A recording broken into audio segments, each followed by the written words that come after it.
যদি ওনার চলার পথে সামাজিকতা করতে গিয়ে, রাজনীতি করতে গিয়ে আপনাদের কারো মনে কোনো প্রকার বিন্দু পরিমাণে কষ্ট দিয়ে থাকে, আজকের এই দিনে আল্লাহর রাস্তায় ওনাকে ক্ষমা করে দিবে।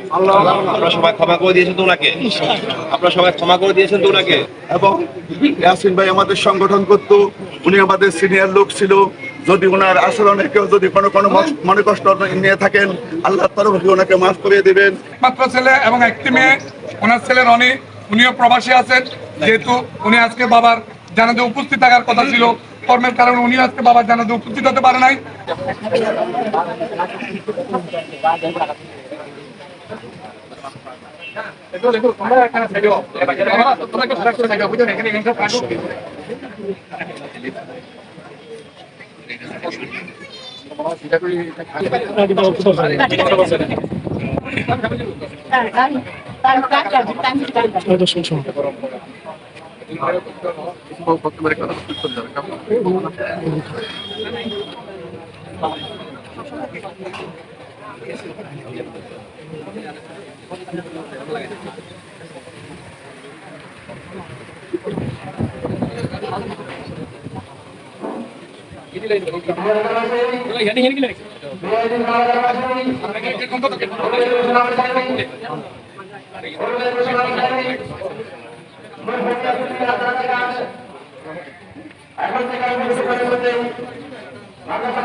কিছু বলার আছে নি?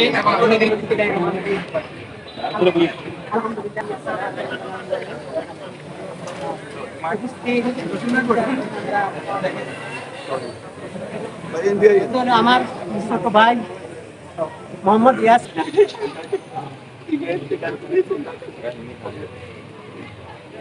তারপরে ওনার কাছে কেউ ভালো থাকে আমাকে বলবেন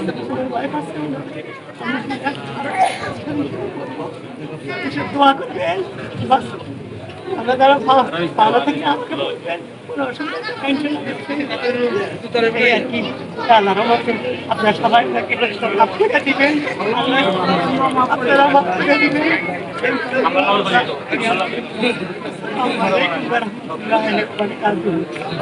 আসসালামু আলাইকুম ওয়া রাহমাতুল্লাহি ওয়া বারাকাতুহু। মরহুম হানিফ ভাই, ইয়াসিন ভাইয়ের জানাজা উপস্থিত সম্মানিত মুসলিয়ান বিন্দু, উপস্থিত আমার প্রাথমিক ইউনিয়নের চেয়ারম্যান মহোদয়, আসসালামু আলাইকুম ওয়া রাহমাতুল্লাহি ওয়া বারাকাতুহু। মরহুম ইয়াসিন ভাই দীর্ঘদিন এই এলাকা বসবাস করেছেন। উনি দীর্ঘদিন দেশের বাইরে ছিলেন, প্রবাসী ছিলেন। প্রবাস থেকে আসার পরে উনি কর্মকে এমনভাবে ভালোবেসেছেন, উনি গতকালকে বাড়ি থেকে যখন যাইতেছিলেন তখনও তার নাকি শরীর অসুস্থ ছিল। তারপরে উনি কর্মের কারণে উনি ঢাকা চলে যেতে বাধ্য হয়েছে। আল্লাহ পাক হয়তো ওনার হয়াত এই পর্যন্ত রেখেছে, যার কারণে উনি ওইখানে যাই মৃত্যুবরণ করেছে। আমার জানা মতে ইয়াসিন ভাই খুবই ভালো মানুষ ছিল, নম্রভদ্র, হাসি খুশি মানুষ ছিল, সাদা মনের মানুষ ছিল। তারপরেও যেহেতু আমরা মানুষ, শয়তানের বশে অনেক সময় আমরা অনেক অপরাধ করতে পারি। তারপরেও যদি ইয়াসিন ভাই দীর্ঘদিন চলার পথে যদি কারো মনে কোনো কষ্ট দিয়ে থাকে, কারো মনে কোনো আঘাত দিয়ে থাকে, আল্লাহর রাস্তায় আপনি ওনাকে মাফ করে দিন। আমরা ওনার মৃত্যু থেকে আজকে শিক্ষা নিতে হবে। উনি গতকালকে বাড়ি থেকে কর্মের উদ্দেশ্যে বাইরে গেছে, উনি কর্ম করবে, কর্ম করে টাকা ইনকাম করবে, ওনার পরিবার চালাবে, কিন্তু আজকে উনি এই দুনিয়াতে নেই। গতকালকে উনি হানিফ ভাই, ইয়াসিন ভাই ছিলেন, আজকে উনি মরহুম হয়ে গেছে। সুতরাং আমি আজকে মর্তুজা, আমি এখানে উপস্থিত আছি, আজকে মর্তুজা আছি, মেম্বার আছি, এখন থেকে 2 মিনিট পরে আমি মরহুম হয়ে যাব। সুতরাং আমরা শিক্ষা নিতে হবে। আজকে ইয়াসিন ভাইয়ের কত লোক ছিল, কত শুভাকাঙ্ক্ষী ছিল, কিন্তু আজকে কে কোথায়, অনেক অনেক কাজে ব্যস্ত হয়ে গেছে। সুতরাং আমি বলবো, আমরা যাই কিছু করি, আমরা সবসময় মৃত্যুকে স্মরণ করি। আমরা মৃত্যুকে স্মরণ করি, আমাদের সাথে মৃত্যু আছে, এই কথা স্মরণ করে আমরা সমাজে ভালোভাবে চলার চেষ্টা করব, কারো মনে কষ্ট না দিয়ে চলার চেষ্টা করব।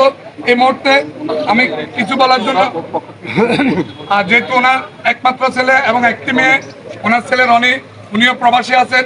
যেহেতু উনি আজকে বাবার জানাজা উপস্থিত থাকার কথা ছিল, কর্মের কারণে উনি আজকে বাবার জানাজা উপস্থিত হতে পারে নাই। আমি ওনার পক্ষ থেকে আপনাদের কাছে আবারও মাফ চাচ্ছি। আপনি ওনার ছেলের পক্ষ থেকে এই মরহুম ইয়াসিন ভাইকে আপনি আল্লাহর হস্তে মাফ করে দিবেন। এই মুহূর্তে আমি কিছু সংক্ষেপে বলার জন্য বলছি আমাদের ইউনিয়ন পরিষদের সম্মানিত প্যানেল চেয়ারম্যান জনাব জালালউদ্দিন জুনুকে। আউযুবিল্লাহি মিনাশ শাইতানির রাজিম, বিসমিল্লাহির রহমানির রহিম। উপস্থিত অত্র জানাজা আগত মেহমান বিন্দু, ওই মরহুমের আত্মীয় স্বজন, সবার প্রতি রইল আমার সালাম এবং উপস্থিত আমার চেয়ারম্যান। আসলে আজকে মরহুম ইয়াসিন ভাই যেই পথের যাত্রী, আমরা হইতে পারি যে কোনো মুহূর্তে সেই পথের যাত্রী, এই কথা মনে রেখে আমরা সবাই আল্লাহর কাজগুলো করব এবং 5 ওয়াক্ত নামাজ পড়তে চেষ্টা করব। এবং ইয়াসিন ভাই আমাদের সংগঠন করতো, উনি আমাদের সিনিয়র লোক ছিল। যদি ওনার আচরণে কেউ যদি কোনো মনে কষ্ট নিয়ে থাকেন, আল্লাহর তরফ থেকে ওনাকে মাফ করে দেবেন। এই বলে আপনাদের সামনে আমাদের কিছু কথা বলবে আমাদের চেয়ারম্যান, আমাদের অভিভাবক জনাব আব্দুল ফুরকান মহোদয়। আসসালামু আলাইকুম ওয়া রাহমাতুল্লাহ। মরহুম ইয়াসিন সাহেবের জানাজা আগত সকল মুসলিয়ান, সামাজিক নেতৃবৃন্দ, আসসালামু আলাইকুম। মরহুম ইয়াসিন সাহেব দীর্ঘদিন প্রবাসে ছিলেন। প্রবাস থাকার পর দেশে এসে আবার উনি কর্মের জন্য ঢাকাতে অবস্থান করেছেন। ঢাকাতে অবস্থান করার পরও এলাকার সামাজিকতা এবং রাজনীতির সাথে উনি ওতপ্রোতভাবে জড়িত ছিলেন। এই দীর্ঘ জীবনে, এই দীর্ঘ চলার পথে যদি আপনাদের কারো মনে কোনো কষ্ট দিয়ে থাকে, আজকের এই দিনে আমরা মাপ ছাড়া আর কিছু ওনাকে দিতে পারব। উনি ওনার ইমান এবং আমল নিয়ে অনেক কবরে যাব। আমরা উপর থেকে দোয়া করব, এই দোয়াটি ওনার কাজে লাগতে পারে। আমি অনুরোধ করব, যদি ওনার চলার পথে সামাজিকতা করতে গিয়ে, রাজনীতি করতে গিয়ে আপনাদের কারো মনে কোনো প্রকার বিন্দু পরিমাণে কষ্ট দিয়ে থাকে, আজকের এই দিনে আল্লাহর রাসূল ওনাকে ক্ষমা করে দিবে। আপনারা সবাই ক্ষমা করে দিয়েছেন তো ওনাকে? আপনারা সবাই ক্ষমা করে দিয়েছেন তো ওনাকে? আপনারা সবাই ক্ষমা করে দিয়েছেন তো? আল্লাহ তুমি সাক্ষী, ওনাকে সবাই ক্ষমা করে দিয়েছে। পরিশেষে বলবো, ওনার এই শোক যেন ওনার পরিবার বইতে পারে, আর আমরা যেন প্রতিটি মৃত্যু থেকে আমরা শিক্ষা নিতে পারি।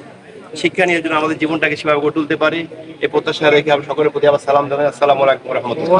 ধন্যবাদ চেয়ারম্যান মহোদয়কে। এই মুহূর্তে ওনাদের বাড়ির পক্ষ থেকে কিছু কথা বলবেন আমাদের শ্রদ্ধেয় জসিমউদ্দিন জসিম ভাই। আসসালামু আলাইকুম। প্রিয় এলাকাবাসী ও আমার আত্মীয় স্বজন, পাড়া প্রতিবেশী যারাই আসছেন দূর দূরান্ত থেকে, আপনাদেরকে অসংখ্য ধন্যবাদ। দ্বিতীয় কথা হলো, আমি দীর্ঘদিন বিদেশ ছিল, বিদেশ থেকে আসার পরে কর্মস্থলে গেছে। ওনার যদি কেউ পাওনা দেনা থাকেন বা থাকেন, তাহলে আমাদেরকে বলবেন, আমরা ইনশাল্লাহ আপনার পাওনা দেনা আমরা পরিশোধ করবো। ওনার আমি জানি কিছু টাকা উনি পাওনা আছে, যদি কেউ স্বেচ্ছা দিতে চান তাহলে দিতে পারেন। ওনার ছেলে আছে, ওনার পারিবারিক লোক আছে, ওনার ওয়াইফ আছে, দিতে পারেন। আর যদি কেউ পাওনা থাকেন তাহলে বলবেন, আমরা ইনশাল্লাহ স্বেচ্ছা তার দেনা আমরা পরিশোধ করবো। আসসালামু আলাইকুম। সম্মানিত মুসলিম বিন্দু, এই মুহূর্তে আমাদের শ্রদ্ধেয় মুরব্বী মাওলানা মোজাম্মেল হুজুর সাহেব মরহুমের কিছু স্মৃতি চারণ করবেন। আসসালামু আলাইকুম ওয়া রাহমাতুল্লাহ। আমাদের চাচা ইয়াসিন সাহেবকে আপনারা অনেকেই চিনেন। উনি সদালাপী মানুষ ছিলেন।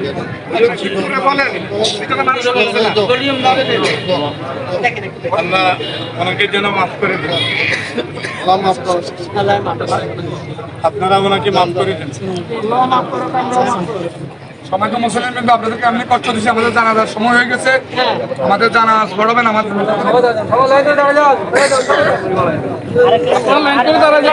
কষ্ট করে লাইন করে দাঁড়ান।